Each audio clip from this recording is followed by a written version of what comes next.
ये हम तुम्हारे तो चक्कर यहाँ लगते ही अच्छा रहेंगे। सनम आपको जवेद साहब भी। एक मिनट कोर्ट निकला हाँ हाँ, हम तो आते जाते रहेंगे यहाँ पे। अभी तो जाने दें अभी।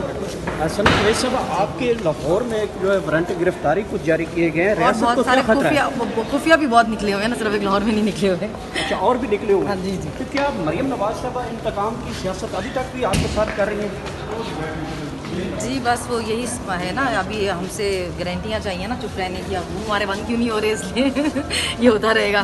ना मुँह बंद होंगे ना ये सब कुछ बंद होगा, ये चलता ही रहेगा। आप कभी समझते हैं कि मरियम नवाज साहब आखिरकार आपके साथ इतना क्यों सियासी इंतकाम ले रही है? क्या वजह हो सकती है आपके मैंने साथ? सर्जरीज नहीं कराई ना अभी। और भाई कोर्ट से वापसी मैं वापसी करती। वारंट गिरफ्तारी कुछ जारी किए गए हैं, और रियासत बहुत को सारे क्या खतरा है? खुफिया भी बहुत निकले हुए हैं ना, सिर्फ एक लाहौर में नहीं निकले हुए। अच्छा और भी निकले हुए हाँ हैं? जी जी। तो क्या मरियम नवाज साहब इंतकाम की सियासत अभी तक भी